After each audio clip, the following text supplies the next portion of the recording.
please start.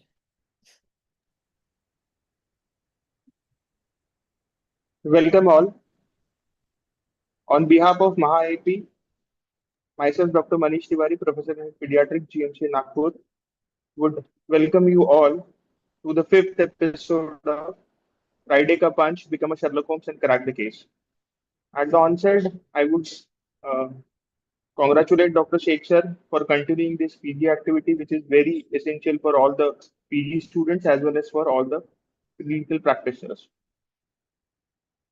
I would request convener MAHAIP Dr. Sanjay Deshmukh sir to please guide us. Good evening. On behalf of MAHAIP Academics, I welcome you all for this our academic platform. Today, unfortunately, our president Dr. Sanjay Pakmore and secretary Dr. Amol Bhau is not able to join.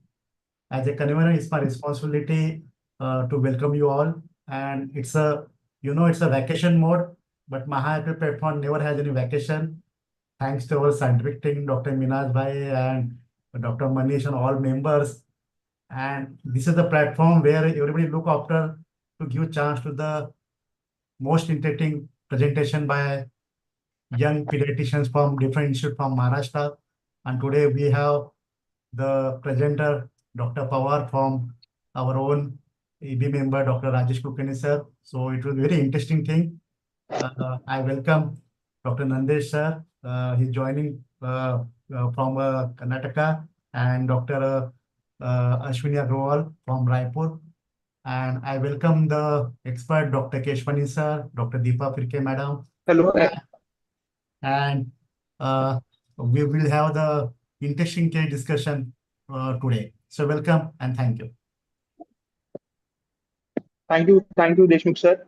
I would request national convener for Central IP, Dr. Nandi sir. He is a senior pediatrician from Bangalore and an active member of IAP. I would request him to please guide us. Very good evening to all the esteemed dignitaries present here. IAP Maharashtra is doing wonderful work in delivering academics. What is needed most now to the practicing pediatrician or the students also, case-based discussions. This will enrich whatever be the knowledge. This will enrich with the latest available guidelines, IAP guidelines, and the recent scientific technologies or investigative methods or treatment methods. So this will help a lot. I wish all the best to the organizers and the office bearers, executive members to for successfully organizing these academic events. Hearty congratulations and thank you all, sir. Thank you, Nandi sir. Today, the case presenter will be Dr. Prasanna Pawar. He is a junior resident at Pimpri Chinchwad Medical College, Pune. The moderator for today's session will be Dr. Rajesh Kulkarni, a dear friend of mine, member of Central EB board, and associate professor at Pimpri Chinchwad Medical College, Pune. The experts for the today's session will be Dr. Deepa Firke ma'am. She is professor and head GMC Miraj. And the other expert is Dr. Ajay Keshwani sir. He is professor and head pediatrics, GMC Yavatmal. Over to you, Rajesh. So thank you, Dr. Manish, and thank you, MAHAIP team, for giving us this opportunity. So Dr. Prasanna Pawar would be presenting a case.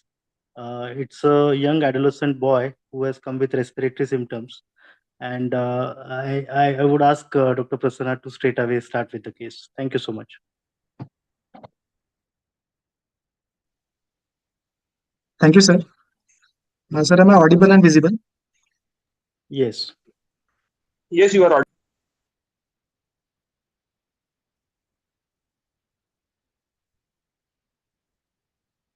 Sir, I am sharing my screen. Is the screen visible to all? Not yet. Yes, it Yes, is now visible it and is. full screen. Yes. Please go ahead. Okay, thank you, sir. Good evening, everyone. Myself, Dr. Prasanna Pawar. I am the third year pediatric resident at PGI YCM Hospital, Pune. I'll be starting with the case presentation. So I have divided this case in four parts. So first I will be discussing the history, followed by clinical examination, followed by the first line investigation and management, and followed by some special investigation. And at the end of each part, I would like to take the opinion from the experts as to how to approach this case and regarding the management of this case. May I start, sir? Yes, please. Starting with the chief complaints, a 12-year-old boy born of non-consanguineous marriage was brought with chief complaints of cough since 8 days, fever since 6 days, poor oral intake and vomiting since 3 days, and shortness of breath since 2 days. The cough was insidious in onset, persistent for past 8 days, productive in nature. Sputum was copious, yellowish, mucoid, and non-foul smelling for the first 5 days, and later progressed to become mucopurulent and foul smelling. The cough aggravated during sleep and after taking food. It was associated with vomiting after severe bouts of coughing since last 3 days.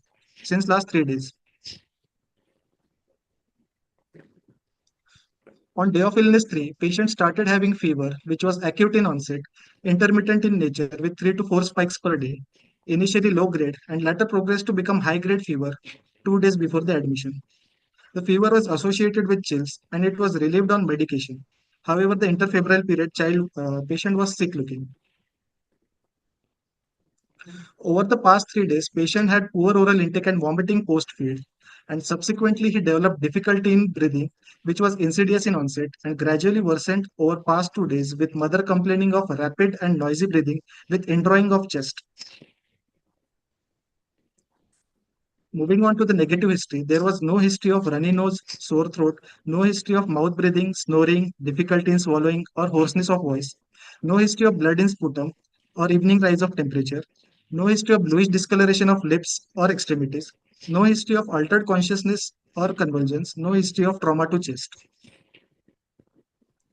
In the past history, the patient has a significant medical history with a single hospitalization at 18 months of age for pneumonia, during which he was admitted in ward for 8 days and received oxygen therapy, parenteral antibiotics, and nebulization. However, detailed record of this admission is not available with the parents. As to which antibiotics were given and for how many days, those details are not available. Since that episode, patient has experienced recurrent episodes of prolonged cough and fever every 2 to 3 months. However, none of these episodes required hospital admission and were treated on OPD basis. In some of these episodes, patient had also received nebulization. Birth history. Patient was born full-term via normal vaginal delivery with a birth weight of 2.5 kg. Breastfeeding was established within 1 hour of delivery. Meconium was passed within first 24 hours. However, he was admitted to the NICU on third day of life with complaints of fever and was discharged on day 10 without any feeding difficulties or vomiting.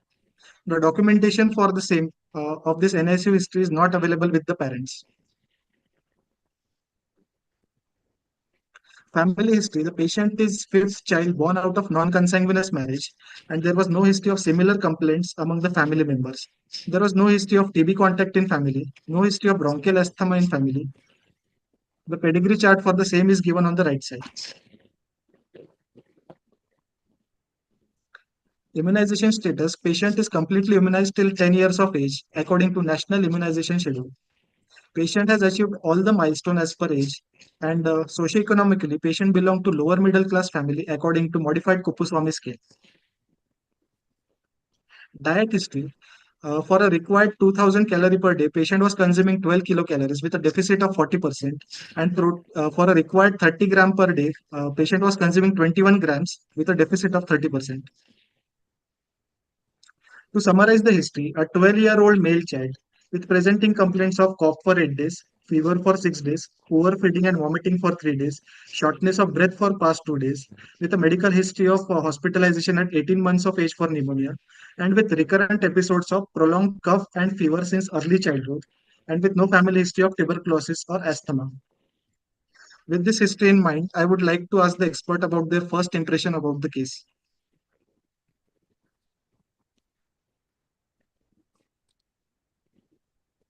Hello, good evening. Hello, am I audible? Yes, sir, you are Yes, sir. audible. Yeah. See, is a 12-year-old male had a history now since say, 6 days only. Okay, Sir, 8 and days history. it has progressed. First cough, then fever, then decreased oral intake, Shortness. followed by Yes, sir. breathlessness. Okay, Yes, sir. and history of hospitalization only in once. Sir, Only one once. NICU admission at third day of life for fever, Yeah. and second For was at respiratory 18 was months of at the age. 18 month of age.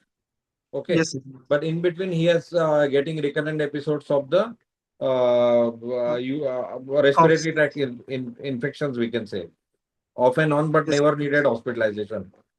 And as you said, yes, sir. this look at this scenario now, it seems to be an infective etiology. Yes, sir. Fever, child is getting breathlessness, toxic. Am I right? Yes, sir. Yeah. So it seems to be an infective etiology this time, but we can't ignore the history. At he has getting recurrent episodes off and on, off and on. Okay. Yes, sir. Yeah. So then second probability is whether it was a mild asthma, like or Yes, sir. There hyperreactive is history of airways, but recurrent it could have nebulization. not been lasted or never been worsened till the 12 year of age. First hospitalization was at the age of 18 month only. 18 months. Yeah. Okay. Then something we also we should rule out GER. As you said, in between there was some episode which was lasted with the this vomiting, isn't it? Yes, sir. Post-acute vomiting was there. Yeah. The post-acute vomiting can be because of the any wet cough or a forceful coughing also. Yes, sir. Yeah. So history-wise, only these 4 points if we'll see. So we have to think of the commonest thing first. The commonest which are common in day-to-day practice. Anything from your side, Deepa ma'am? Want to add something? Sir, anything family history of asthma in parents? With No, parents? it is not Sir, no there. history Even of though asthma in the family. it is there. No, sir. There is no history of asthma in the Yeah. family. Hmm. What about this overcrowding in the family? You said na modified according to Yes, sir. He belonged to low socioeconomic status with hmm. total 7 members Yeah, how is the in a two-room atmosphere? house. Then how is the like the environment? Whether it was a So they live seasonal. in a pakka house with adequate ventilation and with separate room for sanitation. Okay. So first thing is clear. There's anatomy is lower respiratory tract, Yes, sir. and maybe with bronchospasm. Deepa madam, you are muted. Yes, am I audible now? Yes, please. Yeah. So the main complaints over here are the cough and the fever. So mainly, first we need to, as we know that we need to look out for the microanatomy, and we know that the cough basically denotes an airway disease. And whenever it's a predominant, when we have two complaints, we need to know whether it was cough which was very predominant, or if it was both the fever and cough which were predominant, because then major, when we say fever and cough together, we are thinking of an infective pathology, and most of the times the what we get is a recurrent cough that we have over here. It's most of the times it may be an hyperreactive airway disease, which later on may come with sometimes come with fever. So we need to know whether it was cough and fever coming at the same time, or it was the cough which was predominant later on followed by fever. Secondly, we have Also, here history of, yes, to begin hello, with, he had initially had cough, ma'am, and the fever came later on came third day. later. Okay. So the cough was Uh, predominant initially. so yes, then there is a history of recurrent fever in this child, and also there is a history of a neonatal admission where this child has been admitted for 8 days. Okay, so Yes, ma'am. yes, so that is something. If we try to communicate or see the communication between this presentation now and the neonatal presentation, we might think of, though there is a lot of period in between where the child is probably asymptomatic except for the recurrent fever. So we have to think of certain causes which probably can present in the neonatal period.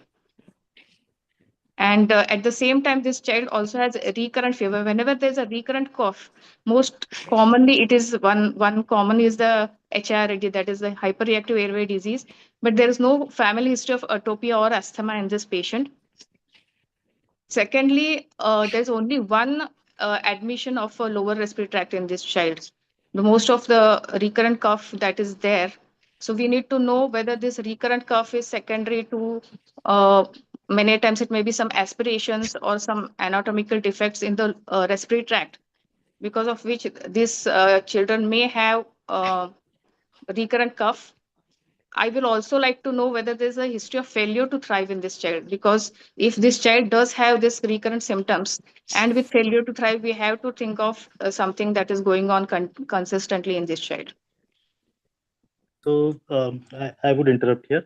So this child, as Dr. Deepa madam said, cough is a predominant symptom here, and there is fever also, and the fever followed the cough, and there is breathlessness. So the first diagnosis that we kept was an LRTI in this child, working diagnosis, and a possibility that there could be a bronchospasm just on history, and that is causing the tachypnea. That was the second possibility that we had kept. Although the fever was very high grade and bacterial type of fever was there.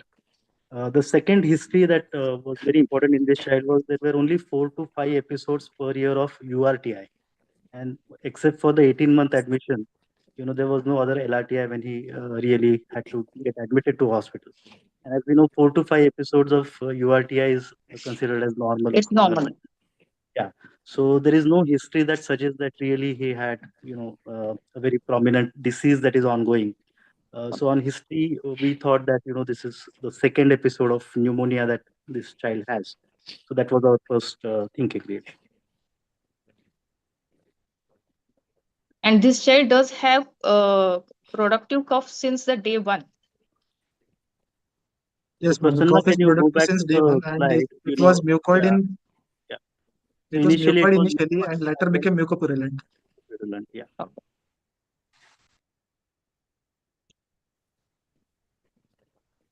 So again, this favors a bacterial and probably an airway. Also, sometimes tracheitis may present like this, where it may come with initial mucoid secretions and later on going for a mucopurulent secretions. You also consider a possibility of bronchiectasis in this child. I want to ask both Dr. Deepa madam and sir also. Look Just at with the one single episode. yeah. Yes, one single Lot of episode, we wouldn't copious say that this is sputum. Yeah, a lot of copious sputum and mucopurulent sputum, a lot of fever going on. So this may be seen in most of the times now. The new terminology that has come is PBB, that is protracted bacterial bronchitis. So in these cases, we do have this ongoing fever with copious mucoid secretions going for weeks together, and Yeah, so this is they very respond acute. very So we well didn't, to yeah, antibiotics. yeah. So we didn't think of PBB because this was a very acute history. Relatively within a week, the child has come to us. Yes. So yeah, so we didn't think of PBB. And again, PBB would probably not be so breathless because it's after all, a tracheal infection. So breathlessness would not be a predominant problem with the PBB. So that was our thought actually. Yeah. One more thing, look at the chronicity. If you think of a bronchiectasis, it's hardly this patient basically this patient needs hospitalization now. This patient needs hospitalization now. Okay, after almost a gap of almost a big gap. If he would have been bronchiectasis, like this child is having recurrent LRTI, to lead to a bronchiectasis, symptomatic bronchiectasis at the age of 12 years, he would have been more symptomatic in the past. Number one. The second thing, I would also look for the other clinical finding like clubbing or anything clinically, which Absolutely. favors. In fact, it can be if it is in the early bronchiectasis, it would add in our like clinical examination more Absolutely. clues. We'll get more clues. Yeah. So Prasanna, you can go to the next slide. Thank you, sir. So, as rightly said by all the experts, so the first differential diagnosis that we had kept in mind was an acute lower respiratory tract infection, that is, which was more likely a bacterial, as the mucus was purulent and child was sick looking in interfebrile period. The second differential that we had kept was bronchiectasis, Prasanna, as patient had sorry. history of Prasanna, sorry. Are we Yes, visible? sir. The slides are visible for others? No, we lost Prasanna, the your slide. slides are not visible. I don't know Yeah, what we happened. lost the presentation. So just a second.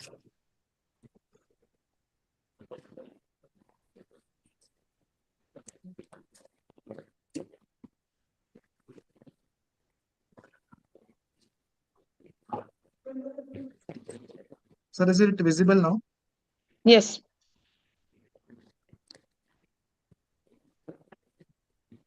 So the second differential diagnosis that we had kept in mind was bronchiectasis, as there was history of recurrent cough, and this time the patient had presented with copious cough with post-tussive vomiting.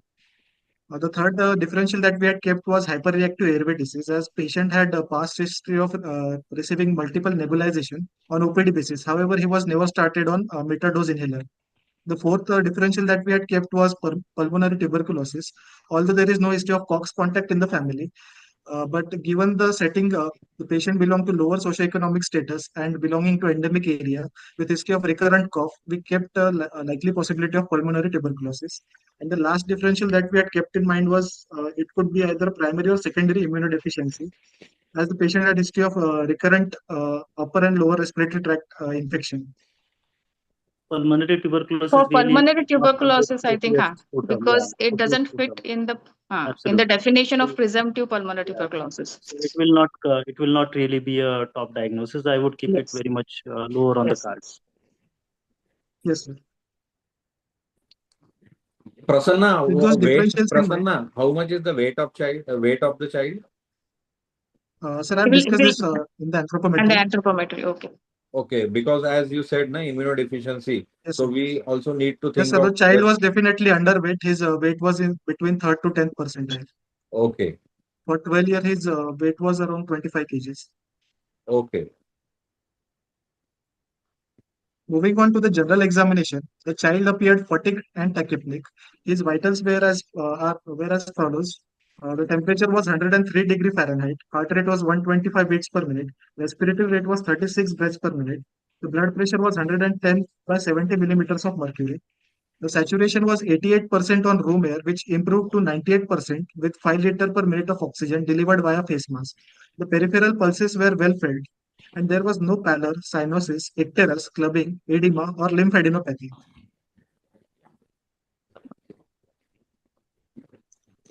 Anthropometrically, the weight of patient was 25 kg, which was falling between third to 10th percentile. The height was 131 centimeter, which was less than third percentile, and BMI was 14.5, which was again between third to 10th percentile.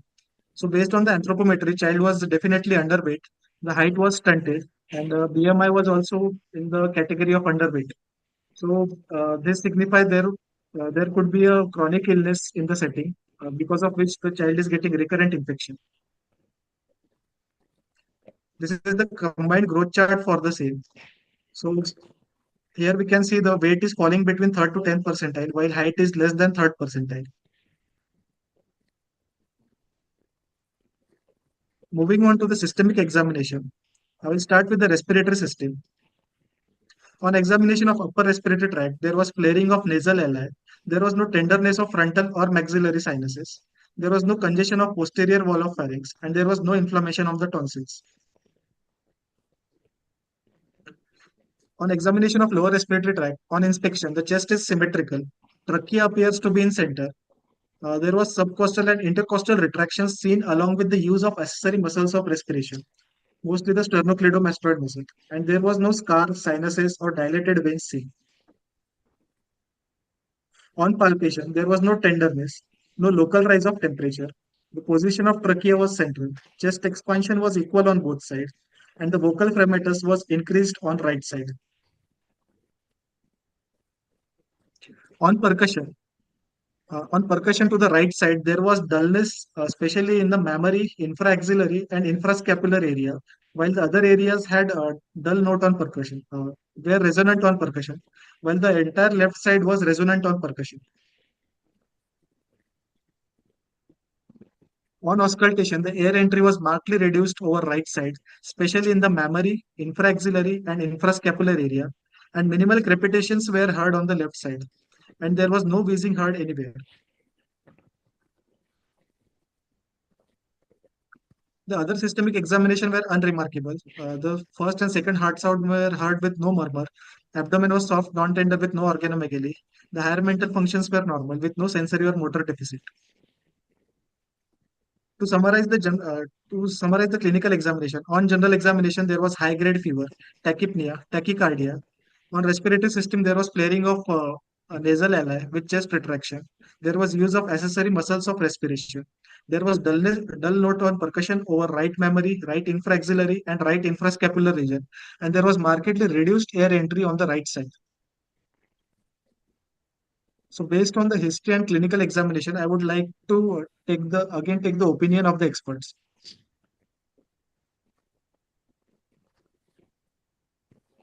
So can you go back to the general examination?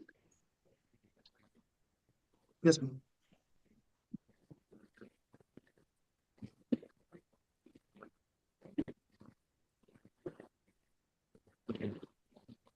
Okay.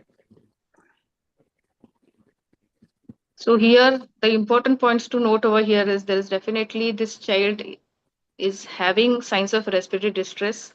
The child is hypoxic.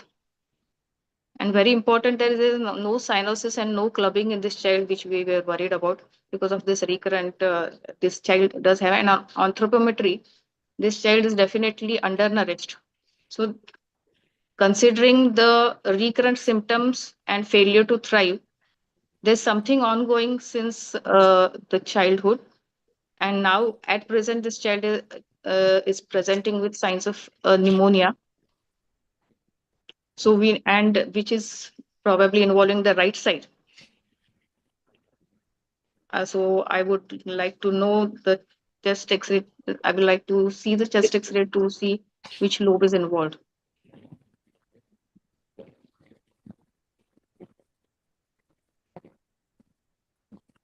Keshwani sir, your input. Shall I proceed? Yeah, it seems to be what Madam said. I want to just add one thing. Look at everything. It seems to be either a right lower lobe and right middle lobe involvement.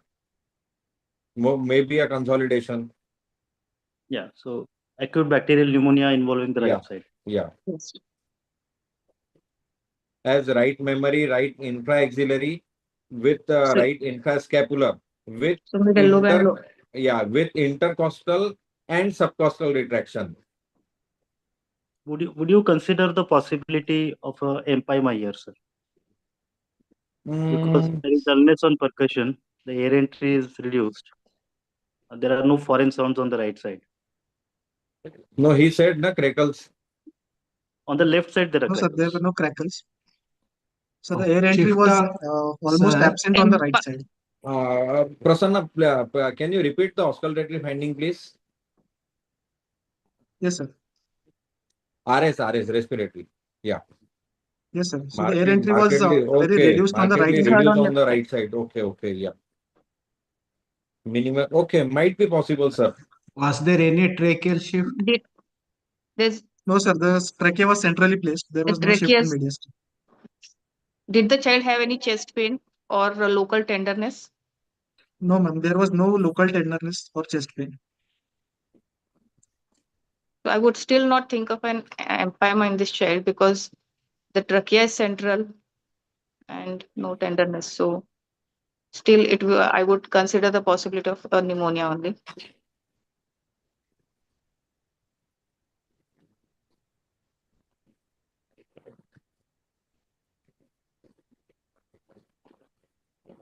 Shall I proceed, sir? Yes, please. So based on the history and clinical examination, we had kept the following differential diagnosis. The first was obviously a right-sided pneumonia, more likely a bacterial pneumonia. Second possibility we kept was it could be a severe pneumonia complicated with empyema, lung abscess, or pneumonic effusion. However, we could not see any tenderness, local tenderness, or shift of trachea. The third possibility, again, we had kept as bronchiectasis. Fourth, pulmonary tuberculosis. The fifth possibility we had kept was foreign body aspiration, because the air entry was absolutely uh, decreased on the right side. And although it is not an age for the presentation of foreign body aspiration, but in the pneumonia, we generally expect the bronchial breath sounds. But in this case, we couldn't hear anything on the right side. So we kept the possibility of foreign body aspiration with the post-obstructive pneumonia. And the last possibility we had kept was primary or secondary immunodeficiency. So really an empyema, if it is not a huge empyema, if it's not occupying a lot of space inside the lung, so your trachea can still be central. If there's a lung abscess, there won't be any shift of mediastinum. Bronchiectasis on history is unlikely. There is no clubbing, so we did not think much of it. Tuberculosis, unless it's an endobronchial tuberculosis or something causing a collapse, less likely. And immunodeficiency we still kept because there is failure to thrive. The child is not doing very well. So is this some kind of an immunodeficiency that was still in our minds at this point? Moving on to the investigations. In lab investigation, we did a blood gas analysis. So this ABG was taken at room air with a PCO2 of 24 and pH of 7.4. There was definite CO2 washout due to persistent tachypnea, but the pH was normal. So it was suggestive of compensated respiratory alkalosis. On the hemogram, HB was 12 gram per deciliter. Total leukocyte count was 8,500 with a polymorph of 95% and lymphocyte of 3%. And the platelet counts were 1,19,000. So there was mild thrombocytopenia. In the inflammatory markers, the C-reactive protein was markedly raised, that is 320 milligram per deciliter. But the ESR was within normal range, that is 25 millimeter per hour. Among the microbiological tests, the sputum for gram stain and acid-fast bacilli were negative. Gene expert for tuberculosis was negative. And also the serological test for HIV, HBsAg, and HCV was negative. So this was the chest radiograph that we got on admission. So from the X-ray, we can see there is a homogeneous dense opacity occupying most of the right hemithorax, particularly the middle and the lower zone. While on the left side, it is well aerated with bronchovascular markings, but the right lung is completely obscured with dense opacity and no evidence of air bronchogram. Also, the trachea is centrally placed with no shift of mediastinum.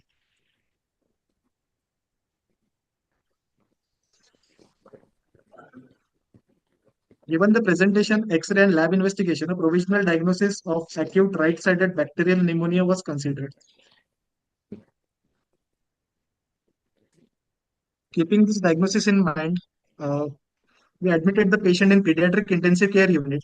We gave a respiratory support of via oxygen therapy via high flow nasal cannula with a flow rate of 12 liters per minute and FiO2 of 60%.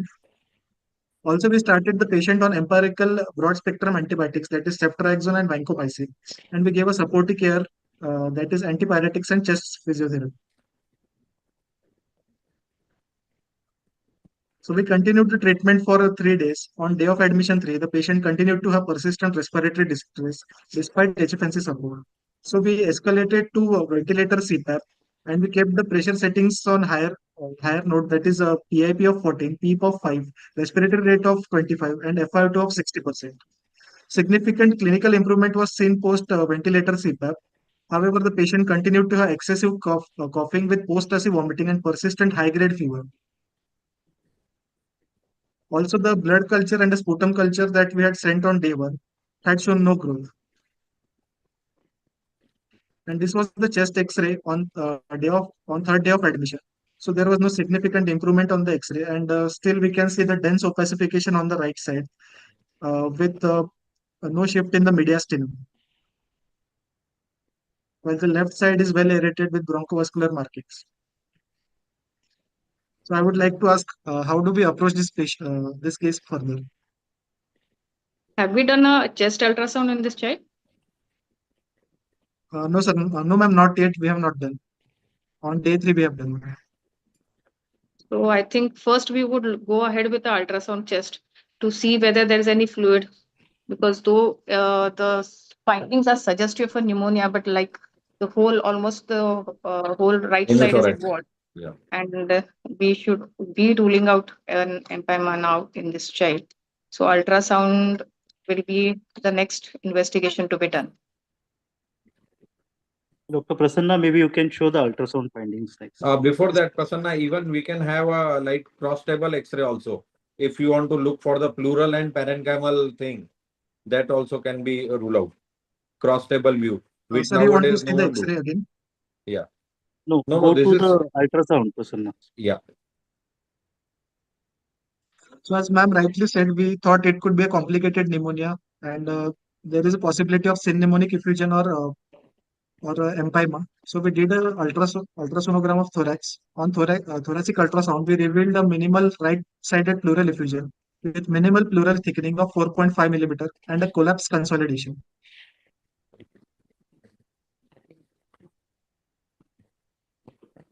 This is now day 3, day 4. The child is spiking fever, although we don't expect that the fever would go away so soon. On venti CPAP, his distress is better, and the ultrasound is not really showing any empyema or effusion, not much, very minimal. So he was on ceftriaxone and vancomycin, sir.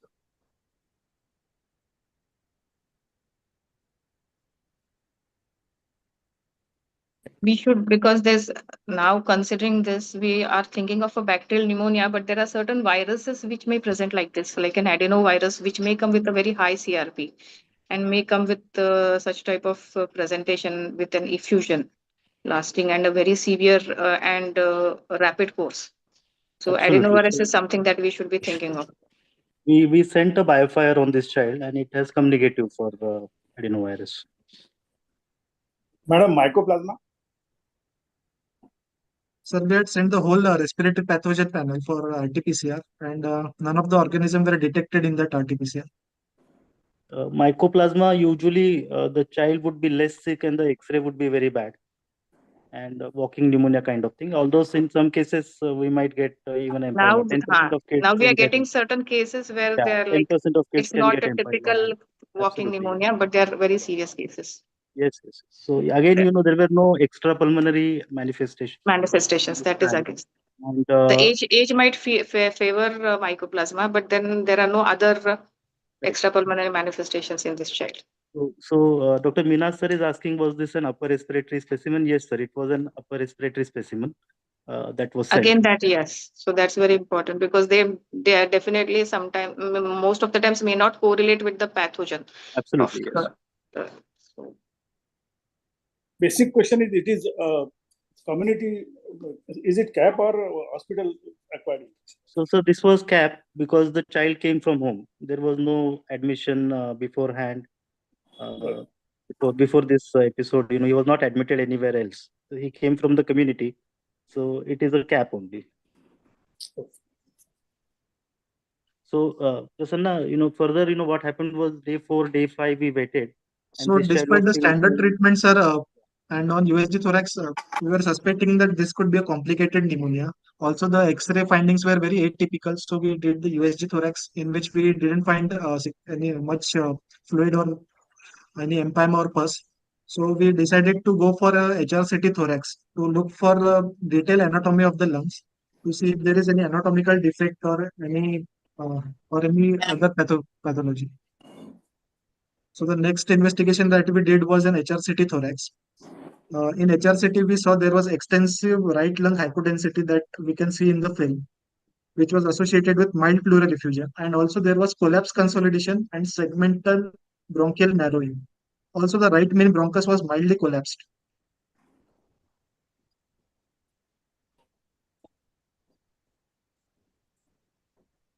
Also, the esophagus was mildly prominent, and there were patchy infiltrates that were noted in the left lung. Also, there was mild esophageal prominence and mediastinal lymphadenopathy, which was 1 into 1.4 centimeter in pretracheal region.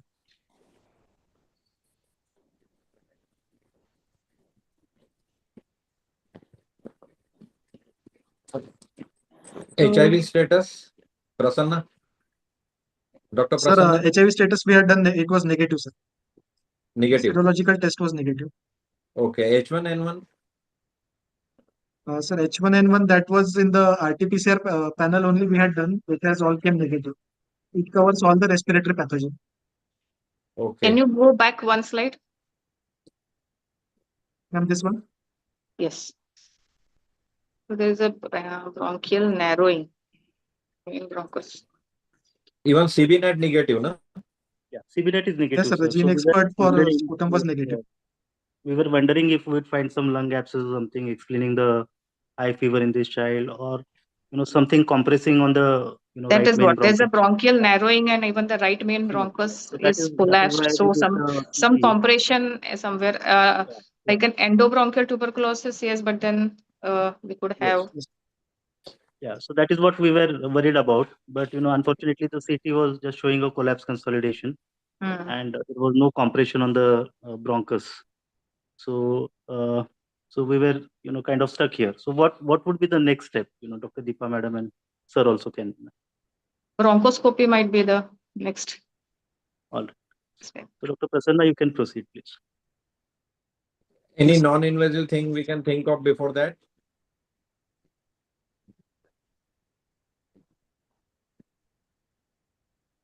So virtual bronchoscopy we could have done. That is one more modality that is available.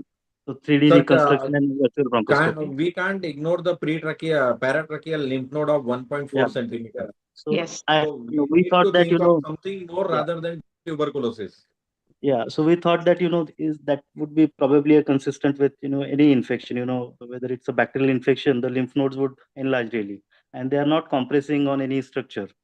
So Yeah. and it's not very large lymph nodes also. So we thought that it is consistent with a bacterial infection, and there was no suggestion of any tuberculosis in the CT or in the X-ray, and unfortunately we were not able to do the 3D reconstruction and virtual bronchoscopy. It was not available at that point. Any improvement in in the first 3 days of his clinical presentation of toxicity and high-grade fever? Sir, so there After was giving ceftriaxone and standard vancomycin? treatment. There was no, sir. There was no relief in the symptoms. The fever was persistently high grade, and he Only was your persistently having on cough with 20 CPAP expectoration. his distress has reduced. Yes, sir. But he was requiring continuously high pressures and the higher FiO2 also. So Also, when the we day see 3 X-ray that we did, there was no significant improvement in the X-ray. we have to Dr. think of Prasanna, we something don't which is really, yeah, we don't probably really expect improvement in the X-ray so soon, isn't it? something compressing. So either it a lymph node, sometimes there are certain vascular rings which might be there, which may lead to such type of bronchial narrowing, and probably that I'm not sure. Fever is there. Something.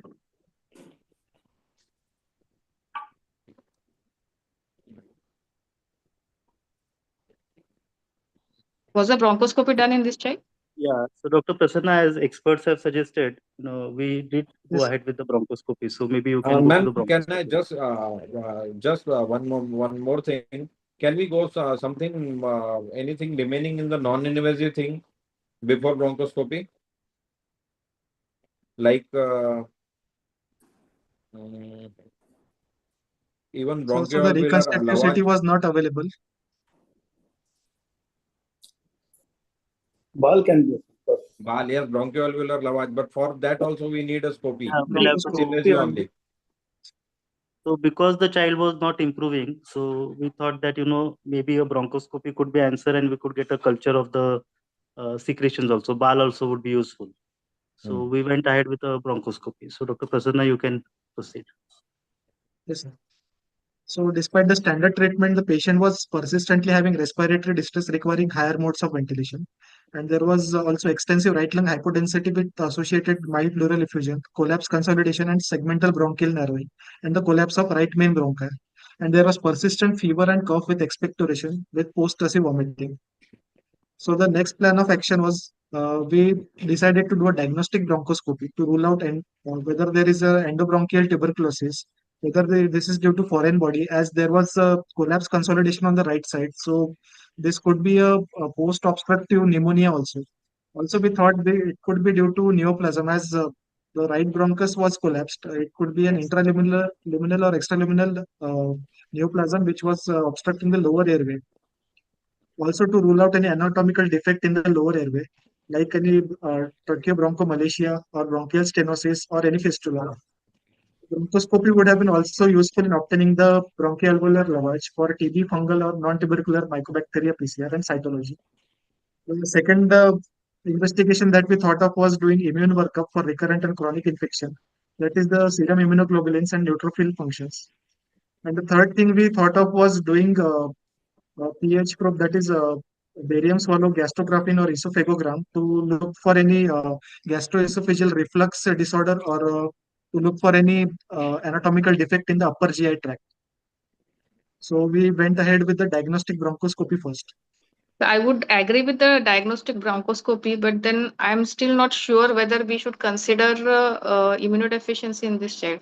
Yes, the child does have a growth failure, but those whatever episodes of fever and cough do not appear to be very severe, so as to say that this is a child with an immunodeficiency, because I think this is the first severe infection that this child has, as per the history. Agreed. And So we again, did not regarding actually. the barium swallow or even the like pH probe, this child has always come with fever and cough. There's no history suggestive of like aspirations in this child, which may suggest a GERD or something related to the GI tract or an So H type because of fistula. So, because So the we patient work in a had a very few red case flag limited signs like setting. recurrent infection and growth failure. So we thought that but in the the back of recurrent mind, we thought infections we are could do not an immune. severe enough to even cause I any agree with aggression. Deepa, madam. So what we thought Yes, that we'll do BAL first, and if yes. there's nothing in the BAL, we'll go ahead with the immune workup and maybe the esophagogram and so on. So first for us was always a BAL because that is thought we thought we would hit something there. So on day 5 of admission, we continued with non-invasive ventilation, IV fluids, and antibiotics with nebulization. High-grade fever and cough with expectoration was persistent with dense opacity in the right lung on imaging. So we planned for a check bronchoscopy. This is the video of the first bronchoscopy that we did. I will play the video and will then ask about the opinion of experts. So these are the vocal cords.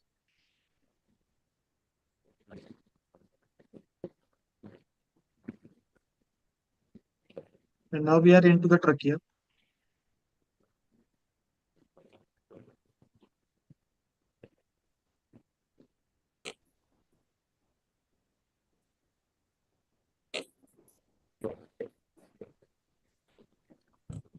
Now we have reached the carina, and these are the bronchi, left and right.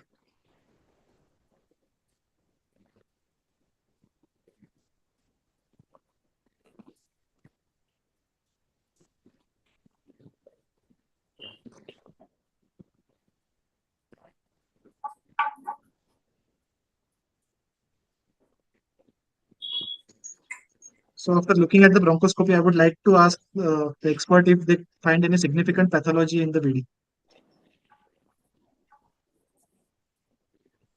Would you play it again last 10 seconds The only? last few seconds. Yeah. Yes. There appears to be a narrowing, but I'm not sure. Is this a membrane?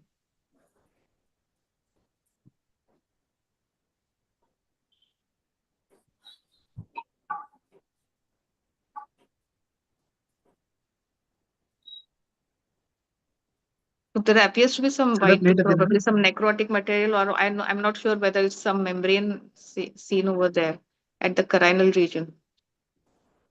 The white one. Yeah, Dr. Prasanna, maybe you can show us the findings. You can tell us the finding. Yes, sir. There is seems to be narrowing also. Yes, there is a narrowing also. Yes, sir. Yeah.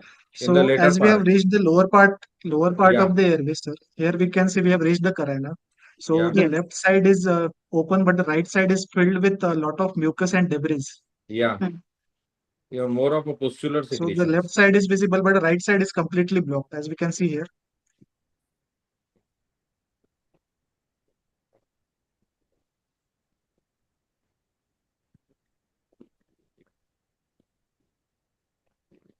You can Also, tell us the what lower the airway finding is is. inflamed with granulation tissue and mucosal proliferation, and this is completely blocked with mucus and debris. Also, in the initial frames, as we moved in the trachea, here we can see in the posterior wall there is a opening from where the secretions are increasing. If we can see here. So this could be some abnormal communication or fistula.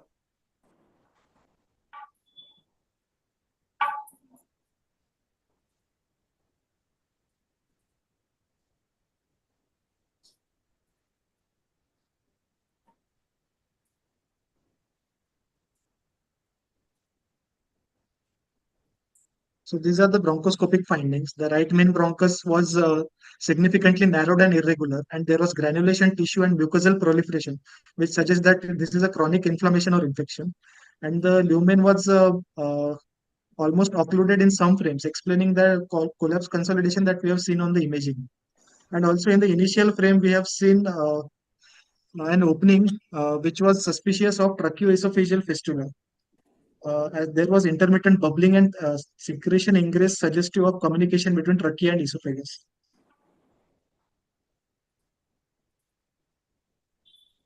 So that's what explains So here I the would like to ask, admission during the neonatal period also. yes, sir, ma'am, here I would like to ask what type of theft can present so late in the life? What? I didn't understand the question. Ma'am, so the patient has presented to us at 12 years of age. So generally the TEF are presented in the neonatal period. So I just wanted to ask what type of TEF can present so later stage in the life, at so later stage. S type of fistula can be present. H-shaped fistula. Yes. Yes. So In fact, that's the what we thought ENT first. surgeons, yeah, the ENT surgeons thought that this is an acquired fistula. They are used to seeing in adults, malignancies eroding the esophagus and causing a fistula. And they thought that it is an acquired fistula. So this is the snapshot from the same video You where have we can mentioned something about esophagus also, na? In your previous slides. Yes, yes, sir. Esophagus was mildly prominent on CT scan. mildly prominent. Okay.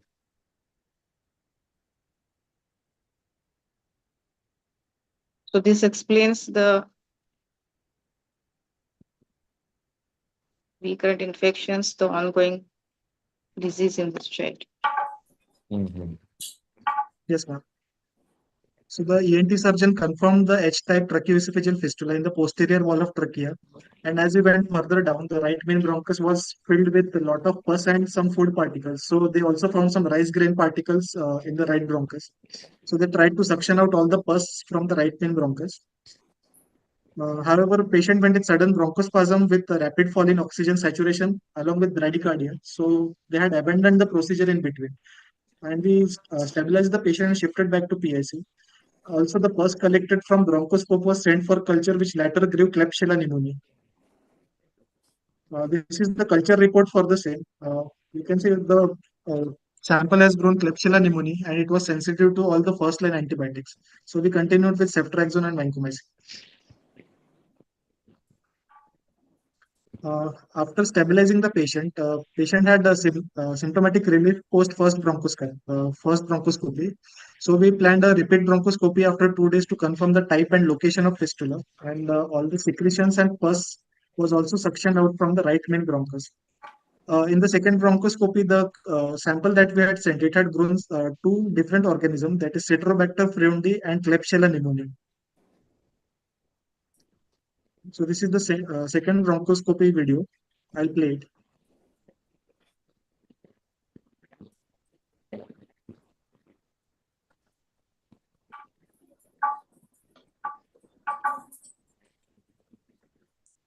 So as we cross the vocal cords, we are into the trachea.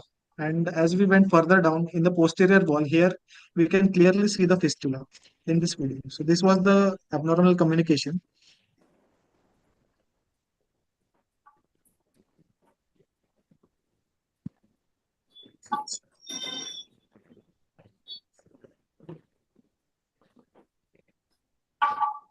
Barium solo was never been done in advice. No, sir, we had not done barium solo. So in this video, we can see the right bronchi is opened because we had suction out most of the pus in the first bronchoscopy. So now we can clearly see the right bronchi at the bifurcation. Mhm.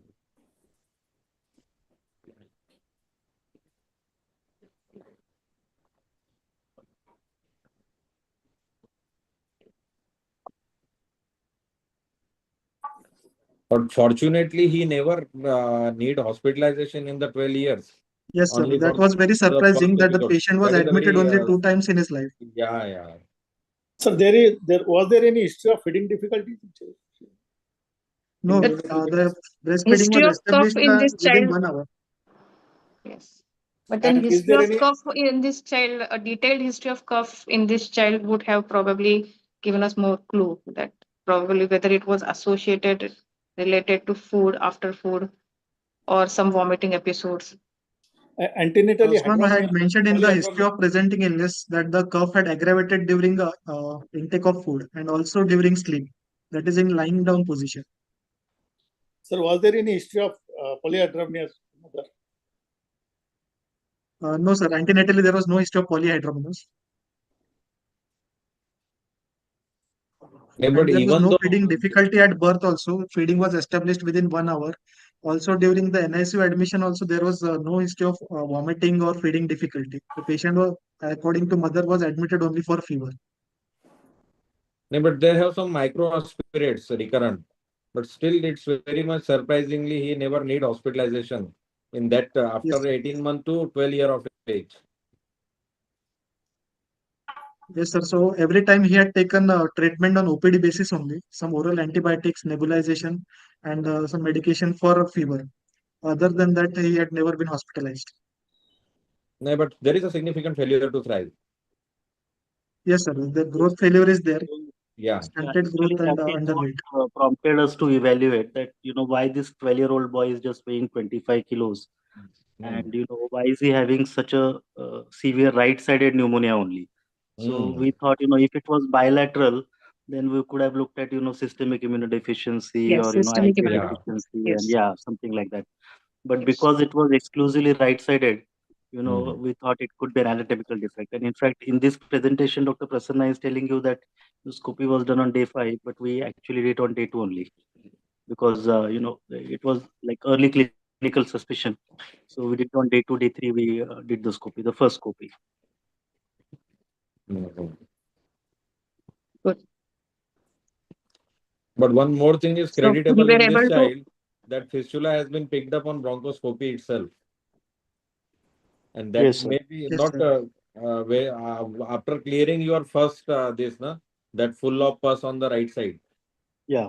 Were we able to wean off this child from ventilator? Yes, sir. After the first bronchoscopy, we were able to wean off the oxygen. So we shifted from venti CPAP to nasal prongs, and the distress was significantly reduced.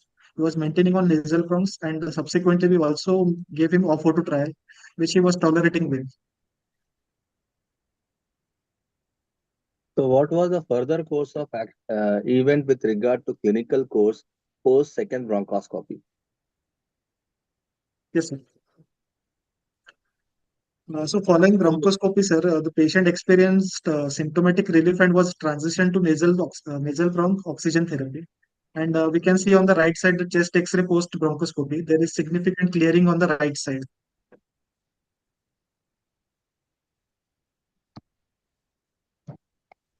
Even after These clearing, are all the lab. after seeing this, I would like to have, like, irrespective of the culture, we should give anaerobe coverage also.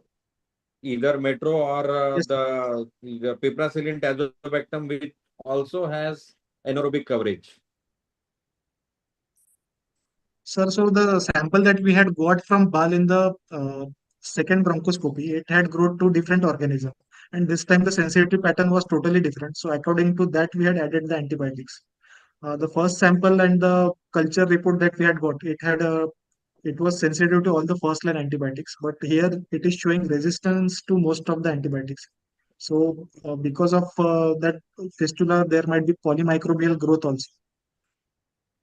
Yeah.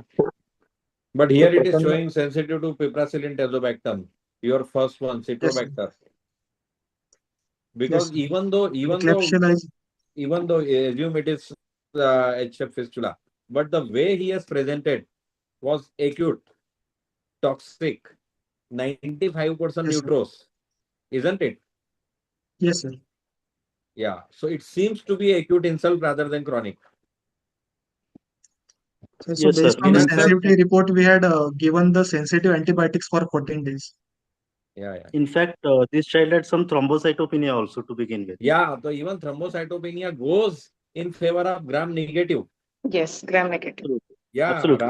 See, leukocytosis or neutrocytosis with thrombocytopenia. It favors some gram negative organism.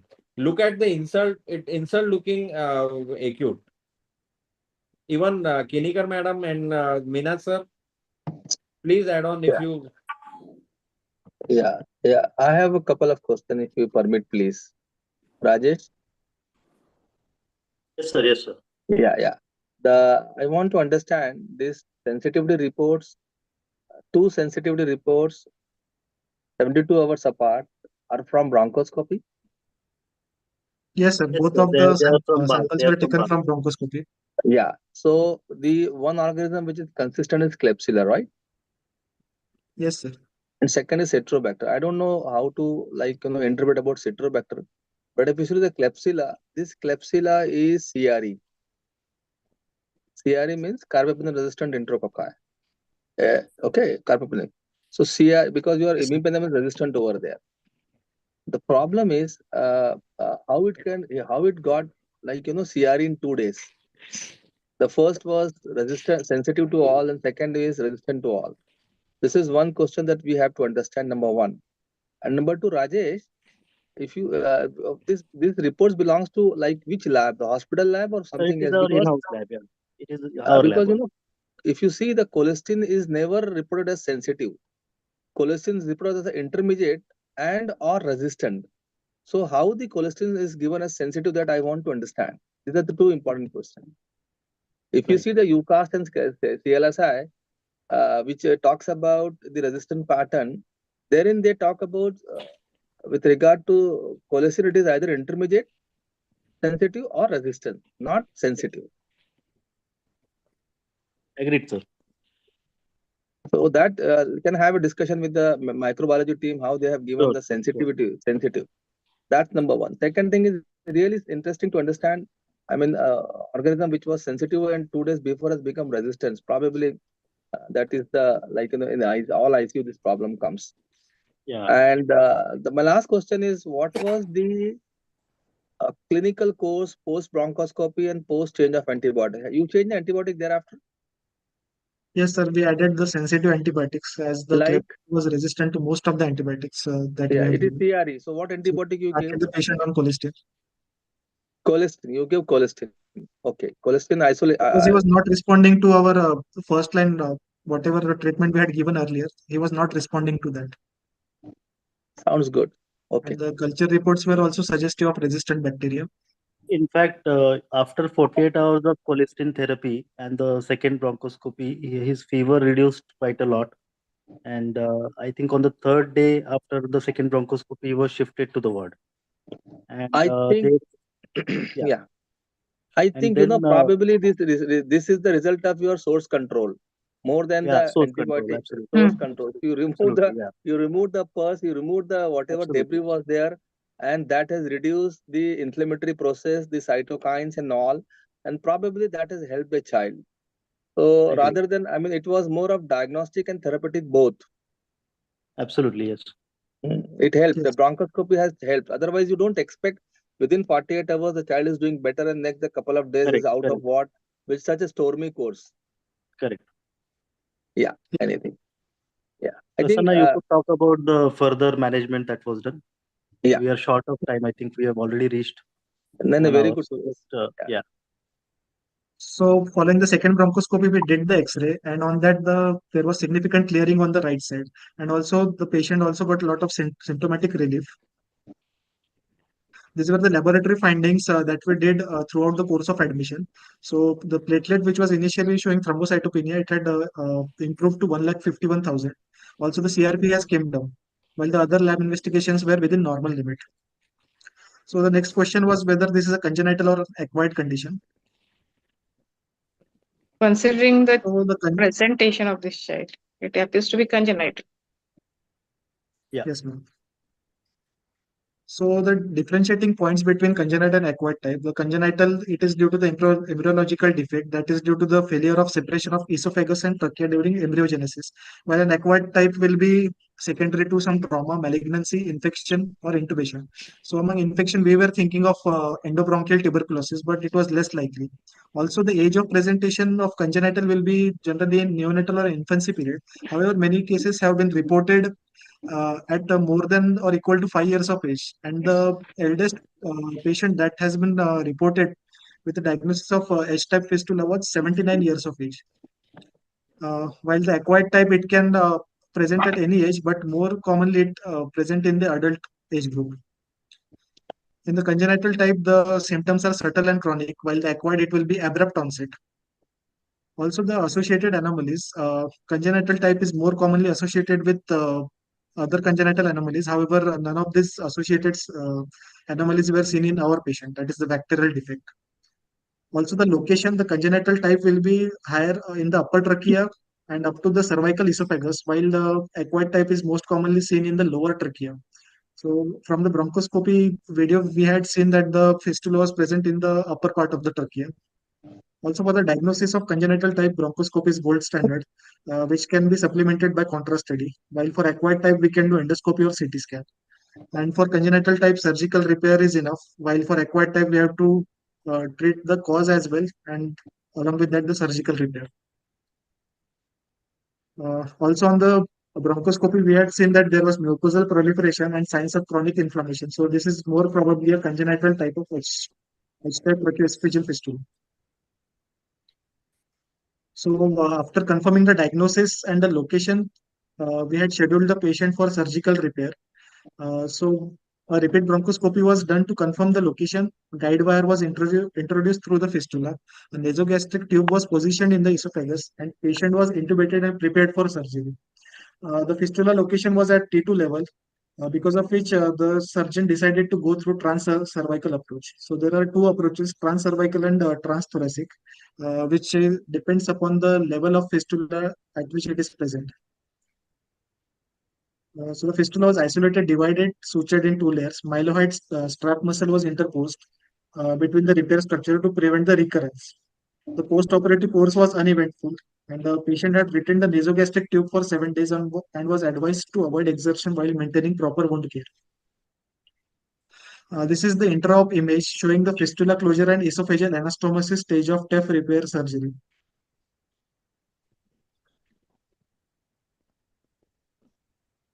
So we did a chest radiograph on the third day post-op, which showed improvement in the opacity with good aeration in the right lung.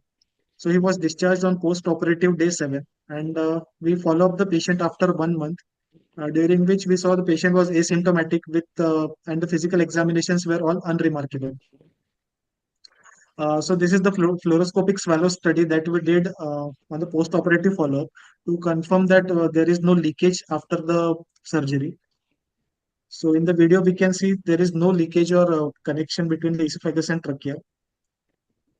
That confirmed that there was no communication.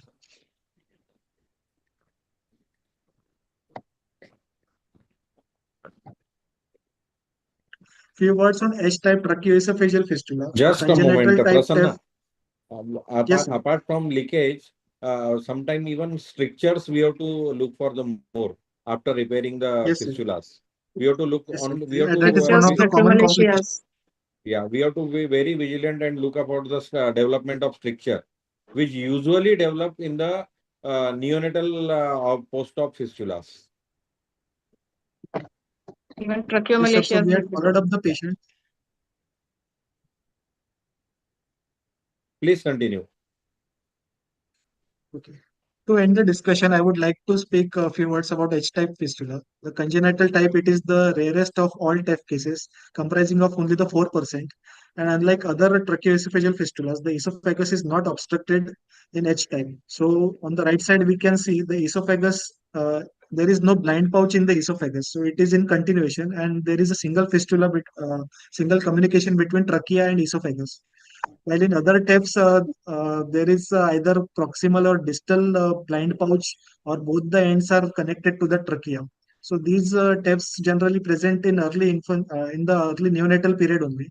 While H-type fistula is the only type of type which can present later in the life.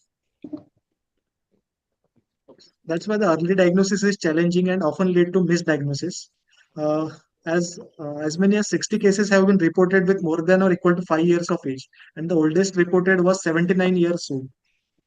The actual incidence may be much higher due to underreporting and the subtle symptoms.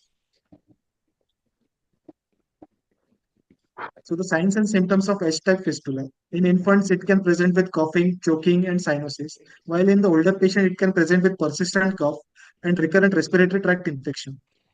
Also, coughing during liquid intake, it is considered pathognomic of H-type fistula. However, our patient had complained that during both liquid and solid, the cough used to aggravate. Also, the chronic respiratory symptoms, that is persistent cough, usually indicate an underlying condition. Also, this condition can be misdiagnosed as nocturnal asthma, foreign body aspiration, or immunodeficiency, as these condition can also present with similar presentation. For diagnosis, bronchoscopy is the gold standard, which provide the precise localization. Also, we can do fluoroscopic contrast study, which assist in diagnosis, but it has the risk of aspiration pneumonia. Also, we can do MRI to diagnose this condition prenatally. Rather For than treatment, prenatally, surgical even repair. we could have gone for MRI after CT in this child. Uh, yes, sir. But the on bronchoscopy, sir, only we had confirmed that it is H type, and the No, location but was also we got precise. There was no need of MRI also. even MRI is non-invasive, no? So it could have been picked up. Yes, sir. Before bronchoscopy, we could have thought of MRI. Yeah, yeah.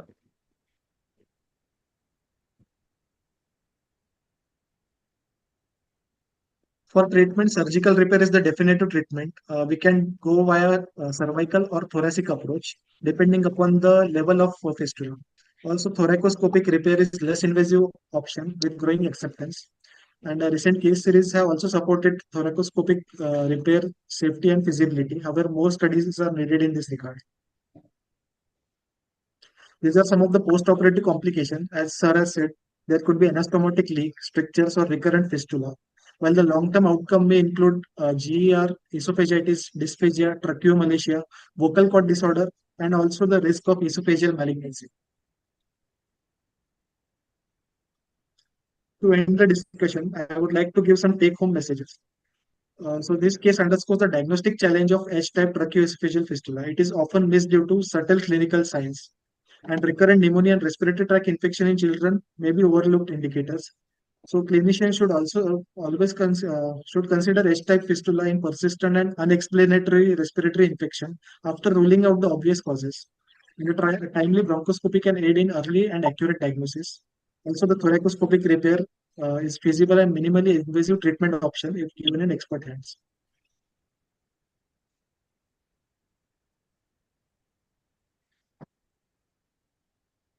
Yeah, yeah. Prasanna, you can stop sharing. Yeah. Yes.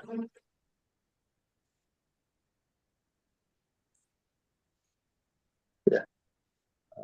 Manish? Hello. Yeah. Yeah, excellent presentation, Prasanna. Thank you, I sir. think for many of us, this might be the first case of H-shaped fistula they have ever seen.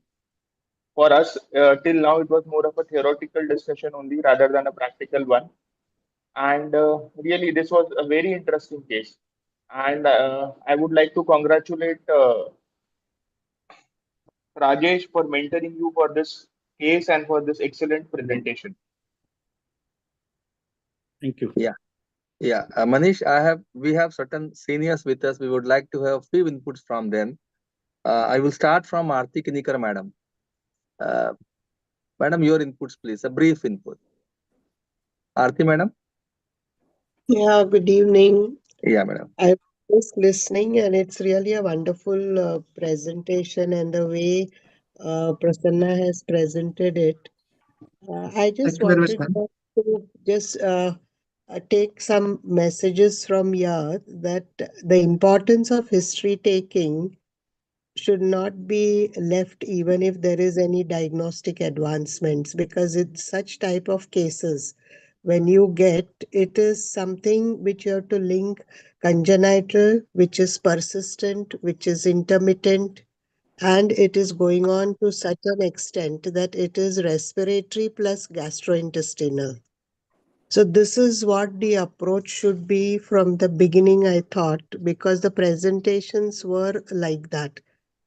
And in that, if you see severe this thing, presentation of failure to thrive, as well as subsequently when you look at the X-ray has some clues actually, because we have a facility of CT, MRI. We ignore those X-rays, but the two X-rays which were shown, if you look at the spaces, intercostal spaces, then some clearing and an air pocket which was there towards the right side, as well as too much gas which was present in the stomach, if you see that shadow. So there were some clues which were there if we look at it. We used to take lateral x-rays and which used to pick up very easily, but now the HRCT picks it up. So when I was listening to the case, it looked like there is something congenital which is going on and undiagnosed. And undiagnosed like these are your gastroesophageal H-type fistulas only, though this has gone on undetected for almost 12 years of life. So that is how these cases are treated with a bronchodilator, transient relief, and the patient goes home. So just take, I would give a message that take still concentrate on a good history taking, a good examination, and then look at the learn. Like, don't forget the X-ray chest, because we have got now a CT, MRI. Even that gives very good sort of clues, you know. So, but I think the whole case was worked up so well, also the treatment and also post-operatively. So I think the family will be really very grateful to your team, Dr. Rajesh, and your residents. So very good presentation and many learning points also. Yeah, thank you. Thank you, madam. I see Dr. Ramakant Patil sir here in. Sir, your inputs, please. Ramakant Patil sir? Yes. Yeah, Good please. evening, Minas sir. Yeah, good evening. Wonderful presentation. Rajesh, very well worked up case. Very good inputs from Deepa madam and Ajay sir. Wonderful case presentation. It was really wonderful Friday ka punch. And good thought process, thinking process was excellent. And what is more important is that we have to reach to the hilt of the case. Now it is the persuasion is more important, and probably that will fetch us the rewards. And wonderfully, you have gone on day 2 for bronchoscopy, and it really clinched the diagnosis. And we, whatever 2-3 cases of H type of fistula I have seen, those were all diagnosed after the age of 5 years, because we expect them to be present before 1 year of age. And what our surgeon had done with bronchoscopy, he is doing rigid bronchoscopy, but he is instilling methylene blue in the esophagus. Right. And all the 3 cases were diagnosed by instilling methylene blue, and he could see the methylene blue in trachea, and there was no any bronchitis or any like dye causing problems. That problem was not there. So in last nearly 24-25 years, we have seen 3 cases of this type of fistula, and all were ligated by our my batchmate classmate pediatric surgeon Dr. Mandar Vaidya. Yeah. Excellent presentation, Rajesh, and very good selection of the case. Thank you. Yeah. Thank you. So, Thank you. The cases I last have input seen- from Dr. Pramod Wankhede, sir. He is a senior pediatrician from Raigad. And then we'll have a vote of thanks. Pramod, sir? Dr. Pramod Wankhede? Okay. So, Rajesh, you wanted to add something? Yeah. Yeah, So, Pramod sir has you know, come in. Wait. Yeah, this Pramod is sir. the third case I have seen, and the first two cases were actually in infancy. So, Patil sir's, experience is a little different. But the first two cases, one I saw in JJ and one I saw at Sassoon, they were both, in early infancy. So for me, this was a little surprising that, a 12-year-old could come like this. So, I really didn't know that, they present so late. So that was something I learned. Yeah. Pramod sir, your brief input, and then Excellent, we'll have a excellent word. case, sir. Good follow-up. Actually, acquired type of this type of fistula we get it when there is a history of solving a battery. So in Yes, that but case, we can get acquired type of S type of fistula. Excellent presentation. Congratulations, Kulkarni sir and Prasanna. Thank you. yeah, Sandeep, is it Sandeep Hatwar from Nagpur? Sandeep? Yeah, Yeah. I'm Dr. Sandeep Yeah, Hatwar yeah, from Sandeep, please, Nagpur. your inputs, please. Yeah, Yeah, Sandeep is a sir. senior pediatric surgeon. Rajesh. Yeah, Yes, sir. I have done lots of cases of H fistulas. All were done in the neonatal period, and the diagnosis was typically because of the choking episodes that the baby used to have, and the shifting pattern of bronchopneumonia. Recurrent respiratory infections were there, and if you do an X-ray chest, simple plain X-ray chest, it would show a shifting pattern of bronchopneumonia in all the cases. I have done a lot of cases of such H type of tracheoesophageal fistulas, and all the cases the diagnosis was mainly clinical, and then it was followed by bronchoscopy, and then placing a guide wire. I never use a dye because there is always a fear of aspiration and dye may cause problem, so I had never used a dye. So what I did was first do a bronchoscopy, put a guide wire, and all cases has to be done by thoracoscope, not by thoracotomy or thoracoscopy. It has to be done through the cervical approach because the level of the fistula is quite high in the neck. Actually, it is at the thoracic inlet, whether it cannot be accessed properly via neck, neither through thoracotomy. And thoracoscopy is out of question because there your thoracoscope can never reach. I have done a lot of tracheoesophageal fistulas, common tracheoesophageal fistulas with thoracoscopies as well.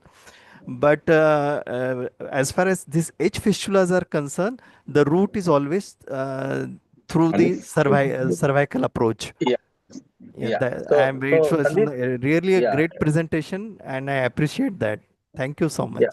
yeah. Sandeep, one question: which bronchoscopy you prefer for diagnosis and intervention, rigid or flexible, in this particular case? No, it is always a rigid bronchoscopy, and when you're doing a bronchoscopy, just below the larynx, you see a small bulge, and if you put in a high pressure jet, I mean the ventilation jet through the bronchoscope, that fistula opens up.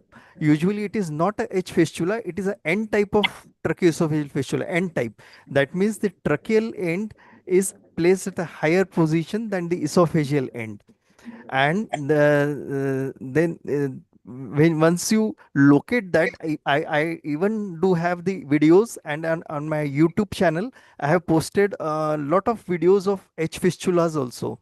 So if you see the bronchoscopy video, you see a very subtle opening, and once you push in a jet, the anesthetist push in the air through the bronchoscope, that opens up, and you get an access, and then you can put in a guide wire, and then you can approach it. Thank you, Sandeep, for a great inputs. I think we wind up now. It is 30 past Yeah, 10 now. thank you so much. And we must acknowledge and appreciate, I was very certain that when the Rajesh Kulkarni is there, he will bring a very good case and very well presentation. That was expected, and that he did really well, right from the case worked up to the management and the presentation. So thanks, Prasanna, Dr. Prasanna Pawar and Rajesh Kulkarni. So also thanks to our Thank you, experts, sir. Dr. Deepa Madam and Dr. Ajay Keshwani, who happens to be a very good friend of ours. And they have picked up very well. In fact, their approach was appropriate, that it is looking like beyond simple infection. There is something which is in the, something into the airway other than the parenchyma. Of course, the parenchyma is involved subsequently. So thank you, Dr. Deepa, Dr. Ajay, Ajay Keshwani, sir, for being the part of this Thank you, session. sir. Yeah, we sincerely thank our friend Dr. Manish Tiwari, who has always been there as a part of our scientific team. We thank the entire EBOB of Maharashtra IP and the delegates who are present over there. The special thanks to MAHAIP support system, including Dr. Pallavi Madam from Nasik, who happens to be behind the scene working out till we are all over here. So sincere thanks to all. Thanks to our seniors, Aarti Madam, Ramakant sir, Dr. Nandi, Dr. Ashwin Agrawal sir, and others like Bhavna Madam and everybody, Pramod sir. So we conclude over here and we'll meet again for the next session on June 27 with the same kind of experts who happens to be very good pediatricians and doing and putting their best efforts for the betterment of our child. Thank you. Good night. Thank you.